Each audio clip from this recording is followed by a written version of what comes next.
All right, so today we're gonna finish chapter 6. Okay, so beginning chapter section 7. This is another situations for hypothesis test.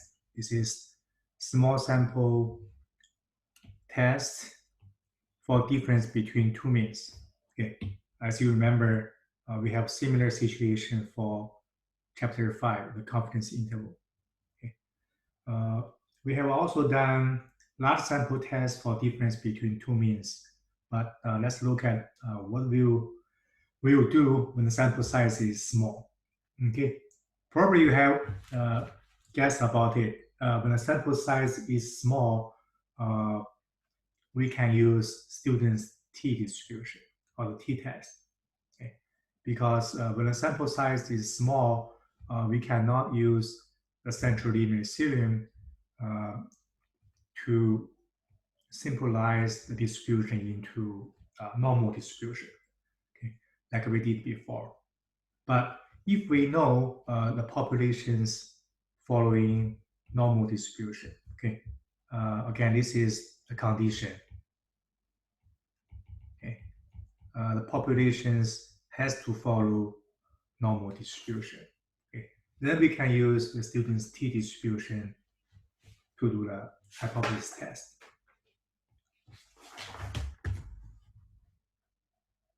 Okay.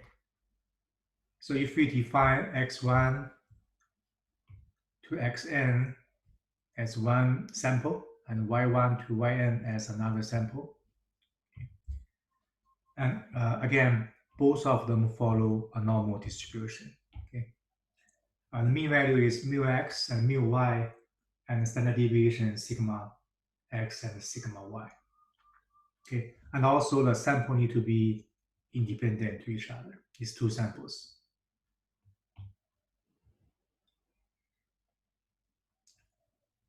All right.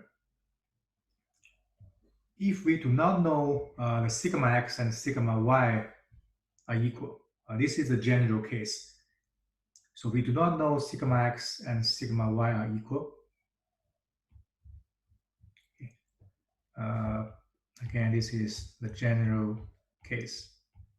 We're going to see in a moment what the equation will be if actually sigma x and sigma y are. And ask for the right back. We're going to give it back.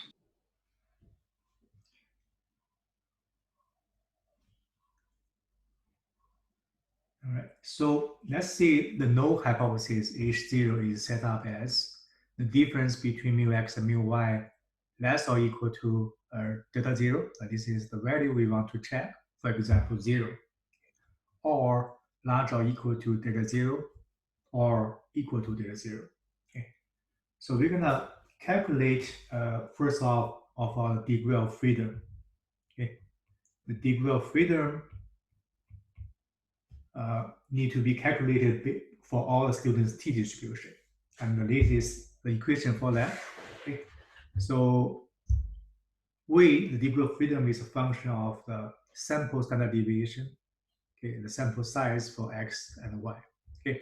So using this equation to calculate the degree of freedom to the nearest integer. Okay. And then we can calculate the t value using that equation. This is the sample mean for x, sample mean for y, the delta 0, the value we want to check, okay, for example 0, and the sample standard deviation for x and y. Okay. Again, depending on how each one is set up, if mu x minus mu y is larger than delta 0, okay, the p-value will be the right of t. Okay, so this is the same thing for other situations. Less than to the left of t, okay, not equal to, then will be the two tails cut off by t and minus t. Okay. All right. Here is the example. Okay. So we have web design can make web navigation easier.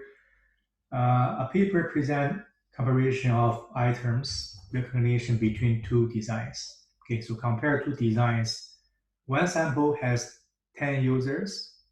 Okay, 10 users, that's small sample. Okay, using conventional web design method, average this much, 32.3, and standard deviation of 8.56. And another sample, okay, again, small sample, 10 users, get another mean and another standard deviation. Okay, so look at the last sentence, give us a lot of information. Can we conclude that the mean number of items identified is greater with the new structure design? Okay, so based on the last sentence, we can zoom in which equation to use. Okay, so first of all, this is ask about the difference between the two means. See, the mean numbers of item is greater than another mean. Okay, so that's difference between two means. Then the sample size is small, so that is small sample population mean, difference between two population means. All right. Okay, so let's set up H0 and H1. Again, whatever the question is asked here will be H1. Okay, so the mean number of items identified is greater with the new design. Okay, so if we define one is X, another one is Y, and then each one will be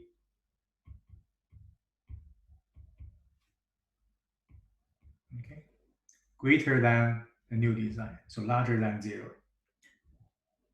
So if we define X as the old design, Y as the new design,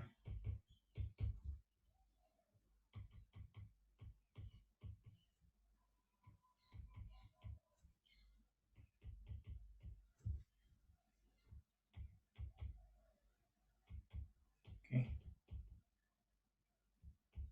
All right. So H0 will be the opposite, mu Y minus mu X less or equal to 0. Okay, so write this down. Let's set up. And then based on the equation of degree of freedom and also the equation for the t-value, okay, so we just plug in number of xx and x and so on. Okay. So degree of freedom based on the equation. All right, so we calculate that, just ignore the details, skip the details. It's around 17. So 17. Okay. The t-value also based on the equation. Okay. The p-value based on the equation in the previous slides. All right, so the p-value is around 2.8, 2.82, 2.82. So let me use the table 8.3, okay, the student's t-distribution. For students' t-distribution, we need the degree of freedom, okay, that's 17. Okay, and also it gives a range. Okay, for example, for alpha of 0.01, it is corresponding to 2.567. For 2.5%, it is corresponding to 2.898. Okay, so our t-value is 2.82.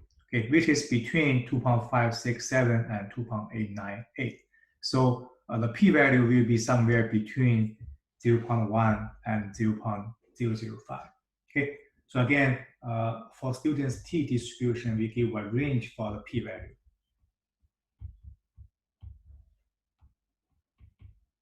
Okay, and because the H1 is set up as larger than 0. Okay, so larger than delta 0, we're gonna, the p-value is to the right of z, to the right of z. Okay, so right of t, sorry. So to the right of t, the value will be this much. So the conclusion is we need to reject H0 because the p-value is less than 5%, okay, 0.05. So yes, we can conclude that mu y larger than mu x.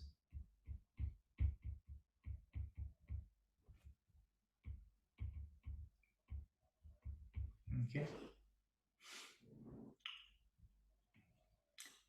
Again, this is a situation when the variance are not equal, which is the general case. In some case, the variance are equal. Okay, then we need to have use another equation. This is less common case. Unless the question tells us they have equal variance of the two population, then we use the general case. Okay. So the setup is similar.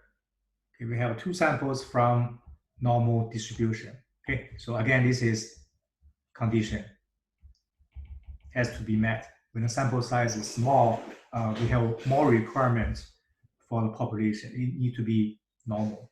Okay, so with the mean value of mu x, mu y, and standard deviation of sigma x and sigma y, and also they should be independent to each other. Okay, in this special case, we know sigma x and sigma y are equal. Okay, so this is another condition. So if that's the case, that's the new equation. Okay, the setup of H0 will be the same.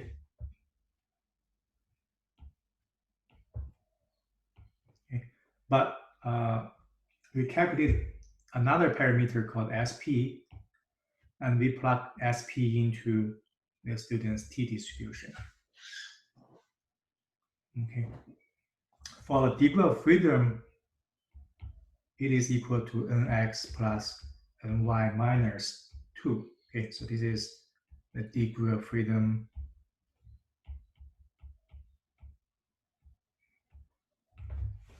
for student's t distribution. Okay, so we calculate SP and plug SP into the equations for the t value. Okay, remaining will be the same. Depending on how H1 is asked, okay, again, it's exactly the same. Larger than delta 0, p-value is to the right of t. Less than, left, not equal, two tails cut off t and minus t. Okay.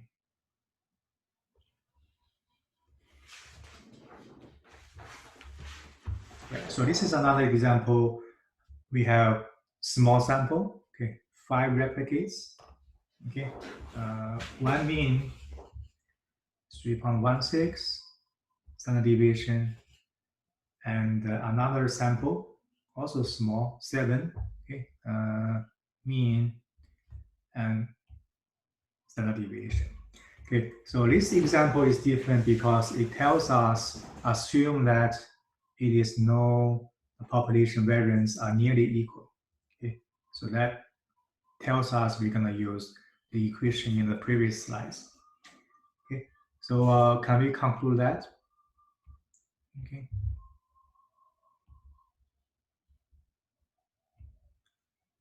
All right, so this is gonna be H1. Okay. So first of all, let's just write down the parameters.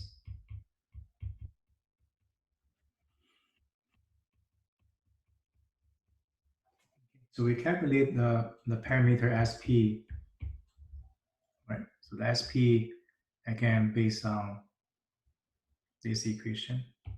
This equation, SP is a function of nx, sx, ny, sy. Okay, so I will skip the the details. We calculate the SP, which is 0.0457. Okay. But okay, we need to set up H0 and H1. So H1 again is what the question is asked. So H1 will be mu x minus mu y not equal to 0. So there's a difference in the mean, so not equal to 0. So H0 will be the opposite, mu x minus mu y equal to 0. So here the 0 is the delta 0. Okay. Right. So we calculate the SP, we need to calculate the t value. All right. The t value is based on this equation.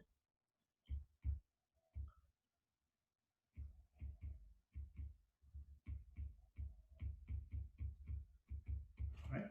Okay. So we plug in the number, the sample mean for x, 3.16. For y, 3.24. Delta 0 will be 0. Okay, so this is delta 0. Okay, so SP 0.0.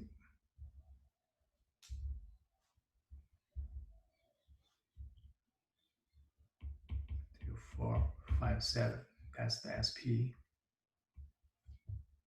Okay, and NX 5 and Y 7.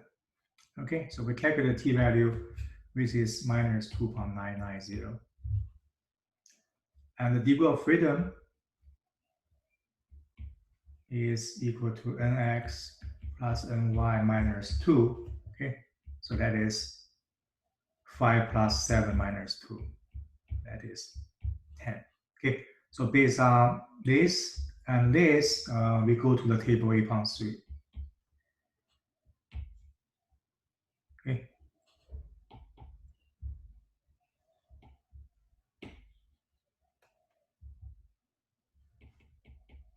Table 8.3, right?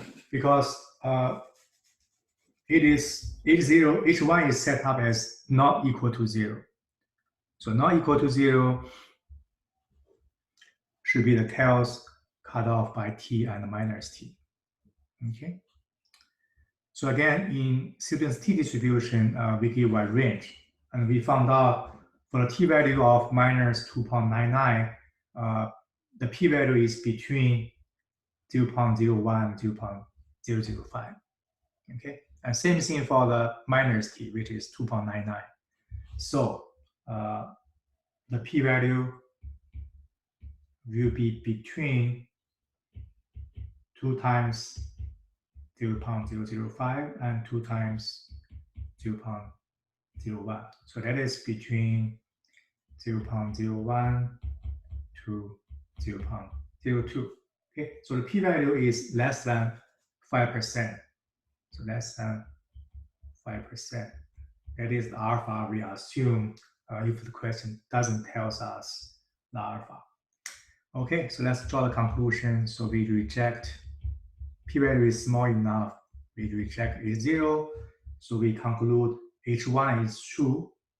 Okay, and you can just restate what is H1. So H1 is true. So yes, we can conclude that.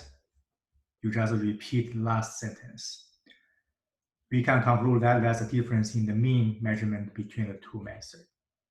Okay, so as you can see, the procedure for this chapter is exactly the same. We just zoom in which set of equation to use depending on what the question is asked. Okay. So let's continue. Section 6.8. So this is for paired delta. Okay, we also have paired delta confidence interval in chapter 5. Okay, so for paired delta, typically we design a 2-sample experiment so that each item on one sample is paired with another item in the color. Okay, remember one of the example is we want to check how the new tires compare with the old tires. Okay, so let's see, A and B is for old and new tires. So we have, different vehicles. For every vehicles, one tire is new tire, another one is old tires. So then we drive certain amount of miles, compare the wear of the two tires. Okay, so this is a pair data, right? So let's say we have pair data x1, y1. So that's one pair. Okay, x and yn, that's the nth pair. Okay, and the difference between x and y, it is called d1. Okay, so d1 is equal to y1 minus x1.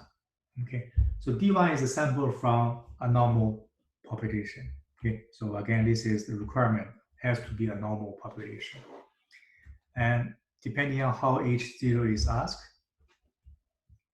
okay, so less or equal, large or equal to. Okay, so equality line always go with h0. Okay, so again, the mean value of the difference is equal to mean value of x and y. So it is equal to mu x minus mu y. Okay, so we calculate the t value. Okay, SD is the sample standard deviation of the difference. Okay, so sample standard deviation of the difference between the pairs. Okay, and that is the sample mean value of the difference. Okay.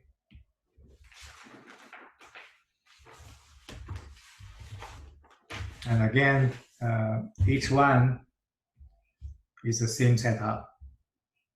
If H1 is mu D larger than the mu 0 value, then P value will be the area to the right. Okay, same thing, less than to the left of T, not equal, 2 tails cut off T and minus T. Okay, so this is for small sample pair data. Okay, so we use students' T distribution. If in the case the sample size is large, okay, if the sample size is large, we don't have to use students' T distribution. We have a better way, the Z table, okay, the normal distribution. So again, if the sample size is large, the DI needs not to be normally distributed. Okay, we can calculate the Z value instead. The Z value instead. Okay.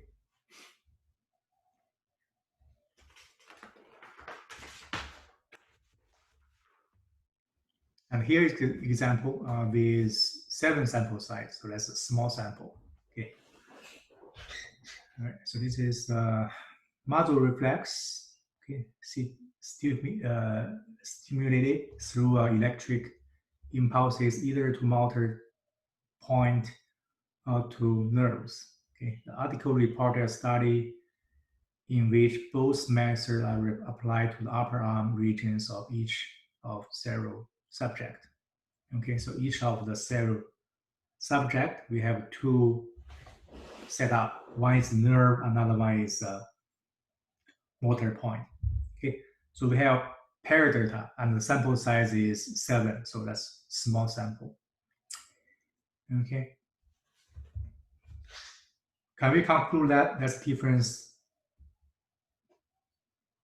in latency period between motor joint and nerve stimulation? Okay, so that will be H0. Okay, H1, sorry. H1 will be, that's the difference. So mu x minus mu y not equal to 0. Okay, or the difference is not equal to 0. So H0 will be the opposite.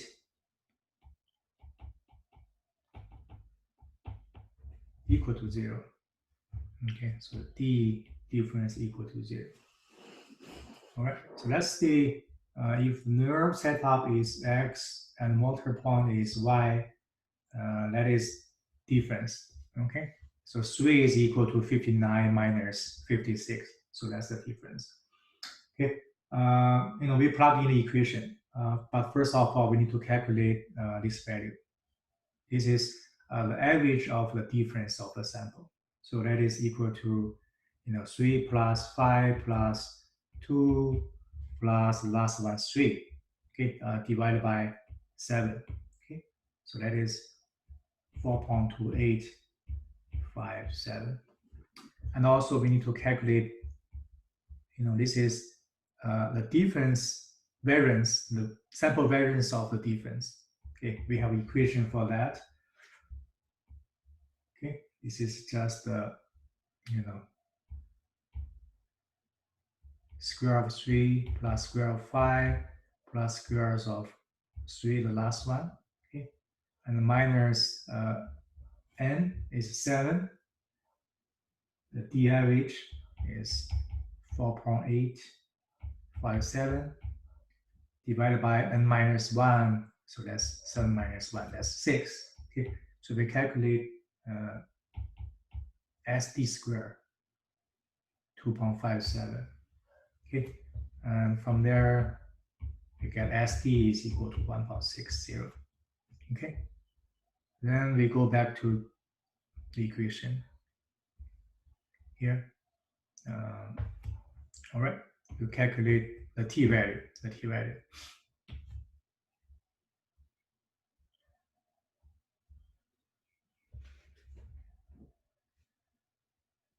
Okay. The t value, because the sample size is small, we use a t value. Okay.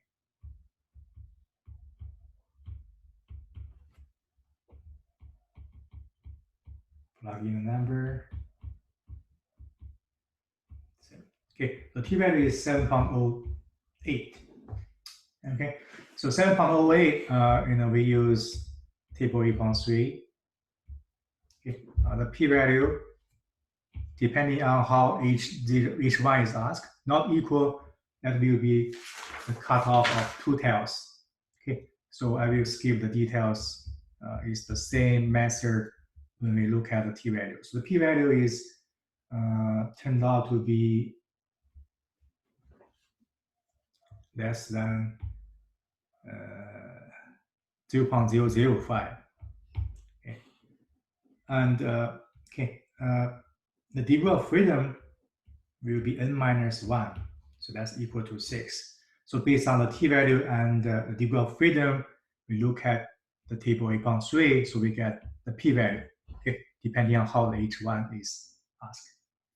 Okay, so the p-value is less than alpha, so we can conclude, yes, h1 is true, so mu x not equal to mu y. So which is h1 is true. Okay.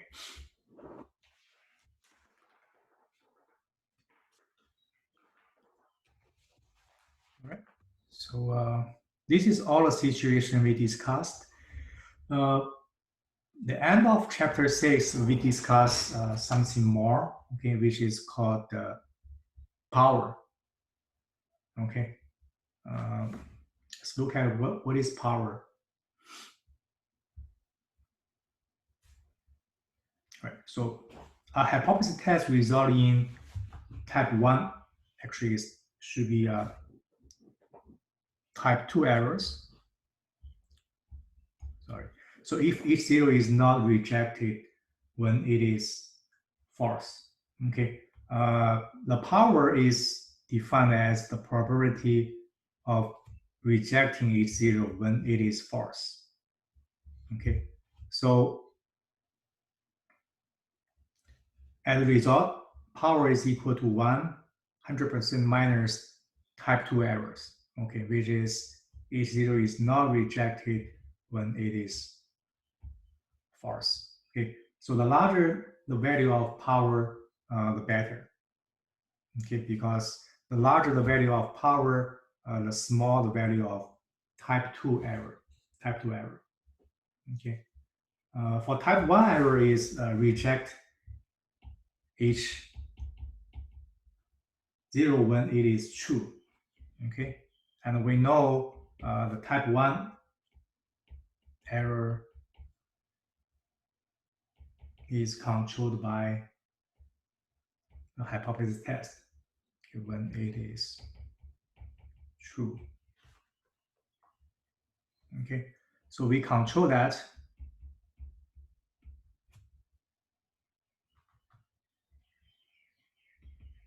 by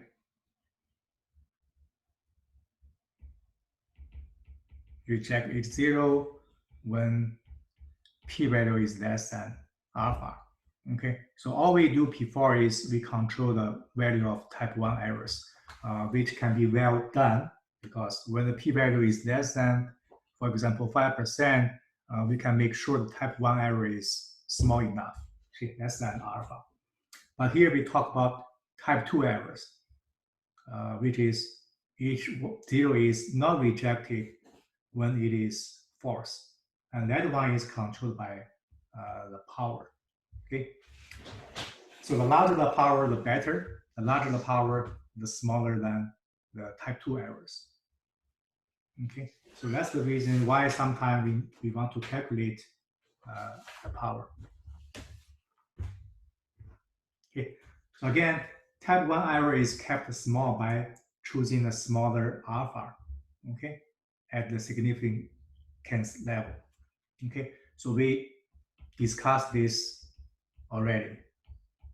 Actually, most of this chapter is discussed about controlling type 1 error.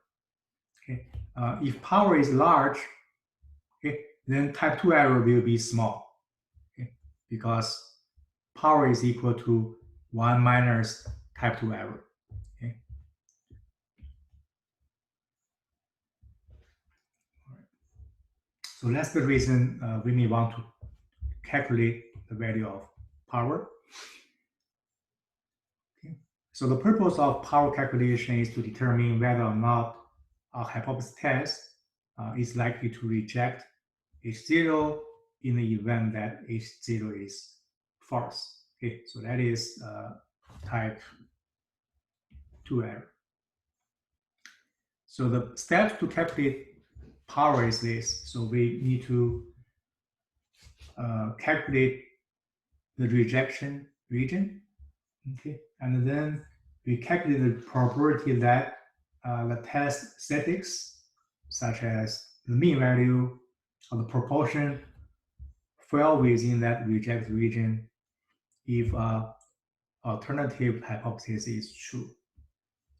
Okay, so the alternative hypothesis is,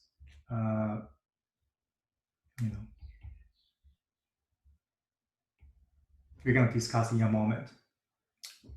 All right. If the power is not large enough, okay, we can increase the sample size to compensate that.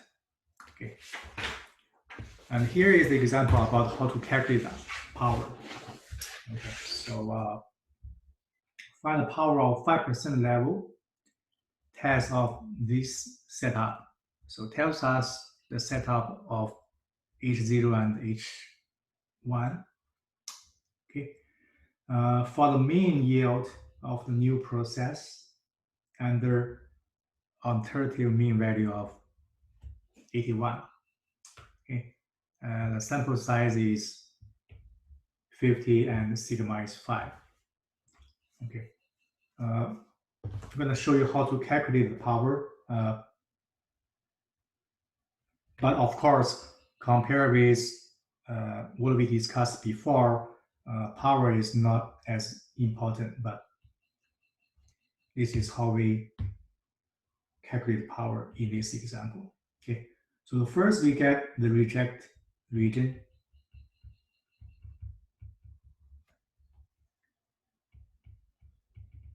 For reject region, we need the null distribution.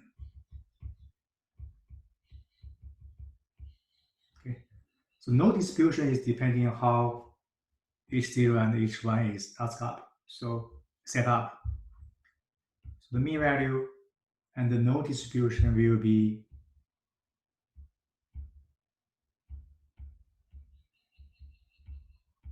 all right. So that is mu0 is 80 because that is how the H0 is set up.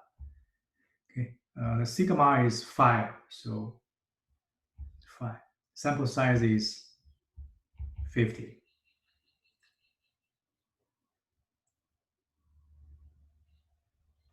Okay.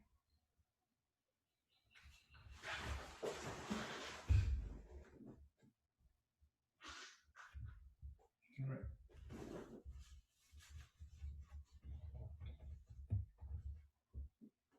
So under no hypothesis, okay, this is a normal distribution. The mean value is 80. The reject region is depending on 5% test level. Okay, so for 5% test level, this region is 5%. Okay, so we can calculate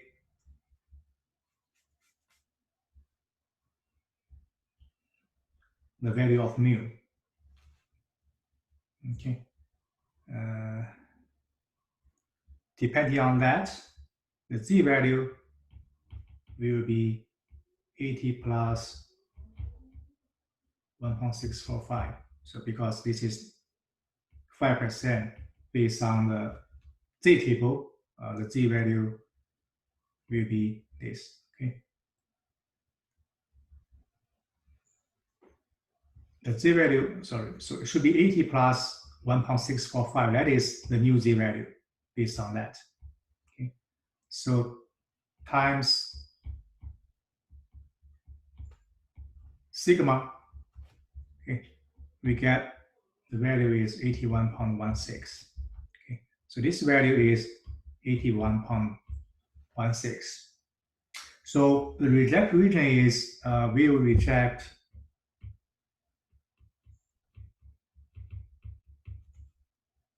H0 if the sample mean value is larger or equal to 81.16. Okay, so that is the reject region.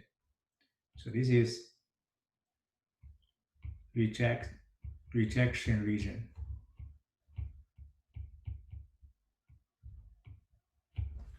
All right, so 81.16 larger than that. And then we need to find out the power. Okay, so we find power. So under the alternative hypothesis, mu equal to 81. Mu equal to 81. Okay.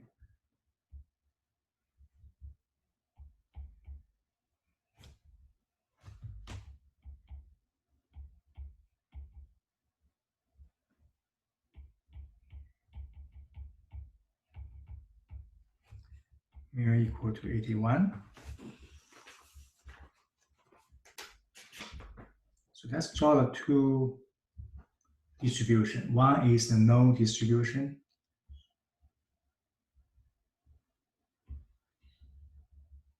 For the no distribution, the mean value is 80, right? So this is a no distribution. Okay, and remember the reject region is 81.16. Okay, then for the alternate distribution,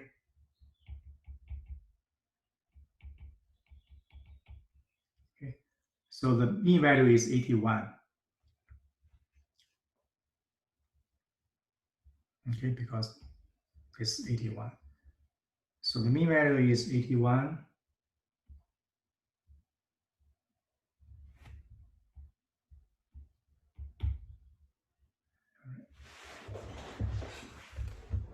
And then reject region is larger than 81.16.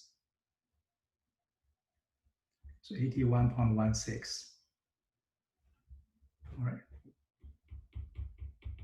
So what we do is we calculate the z-score based on the alternative hypothesis. So z-score for 81.16 minus the mean value, which is 81. Okay, divided by standard deviation. Okay, so I need to write down the no alternative distribution. Okay. Normal distribution 81, mean value is standard deviation is this.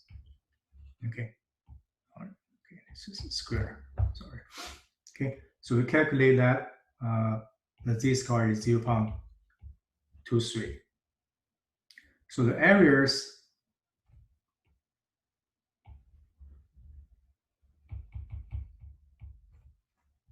in these shaded areas will be 0.409. Okay, based on the z value of 0.23. This is z table 8.2. Okay, so the power will be that. So that is the power.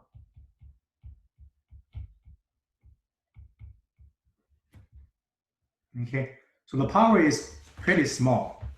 Okay, because power is equal to 1 minus type 2 error. Okay, the power is 0.409, so the type 2 error will be 0.591. So up almost 60% for type 2 error. So that's too high. Okay. So anyhow, this is a way to calculate the power. That is different from what we discussed. You should know what is power and the procedure to calculate power, but again, this is not the focus for this chapter. Okay. All right. In the next section, multiple tests, it basically tells us what may happen if we have many hypothesis tests. Okay. The more tests it perform, the confidence level we place in our result will decrease. Okay, so let's say if the p-value we calculate is 5%, then we know we're gonna reject H0. Okay, so if we perform more and more this hypothesis test, it's kind of difficult to tell which reject H0 are really false, and that is type 1 error, which is reject a true H0. Okay. Anyhow, when we repeat more hypothesis tests, we need to increase the p-value to compensate for that. Okay. The method involved will called Bufferoni method. Okay. So that's a way to adjust the p-value upwards. So increase p-value when we have more than one hypothesis test. Okay. For example, so we have 4 different coating formulation are tested. So 4 hypothesis tests are tested to see if they reduce the wear on the camera here to a value below 100 micrometer. Okay. Under this no hypothesis, H0 is mu large or equal to 100 micrometer for each of these 4 formulas. Okay. Formula A, the p-value 2.37. Okay. For B, 4.7.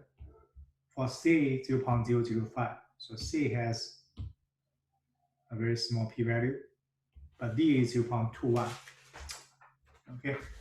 So by observing that, we see C, formula C could be very effective because the p-value is very, very small.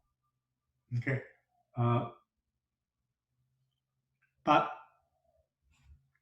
we know the p-value of 0.005 is unreliable. just because we have 4 tests performed. Okay, so then how we adjust that is pretty simple. The p-value we got for formula C is 0.05. Okay, and we perform 4 tests. So that just the p-value will be 4 number of tests we perform times 0.005. So the new p-value for formula C will be 0.02. Okay, still less than alpha 5%. Okay, so again, strong evidence that the formula C is effective. Okay, so formula C is effective.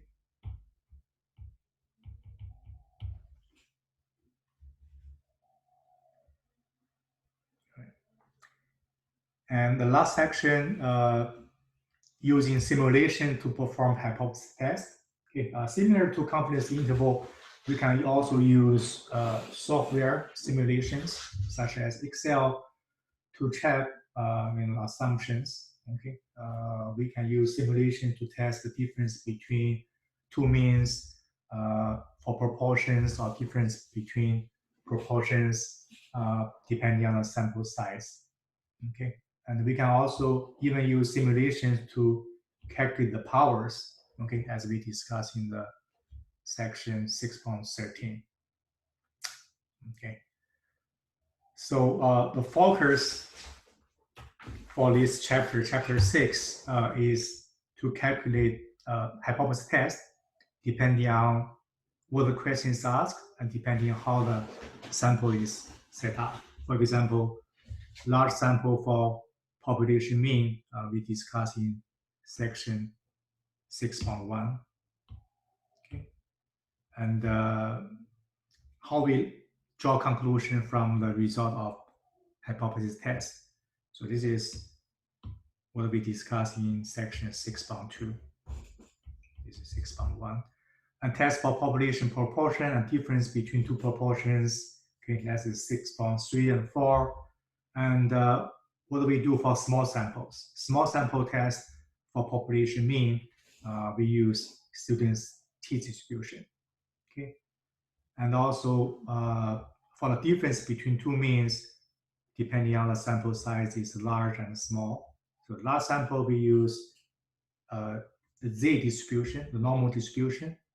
For small sample we use t-value, the table 8.3 versus the table 8.2. And also for special situations when the mean value, the standard deviation of sigma x and sigma y are equal or not. Okay, then we have slightly different set of equation to use. And also we do the hypothesis test for pair data, like we discussed today. And what is power? Okay, power is 1 minus type 2 error. Okay, so what we all discussed here is control the type 1 error. Type 1 error. Okay, by compare p-value with alpha. Okay, but power is 1 minus type 2 errors, and we have an example of how to do the power. Okay, and also we discuss if we have multiple hypothesis tests, we need to we increase the p-value by the number of tests we have done. Okay, and that's the end for chapter 6.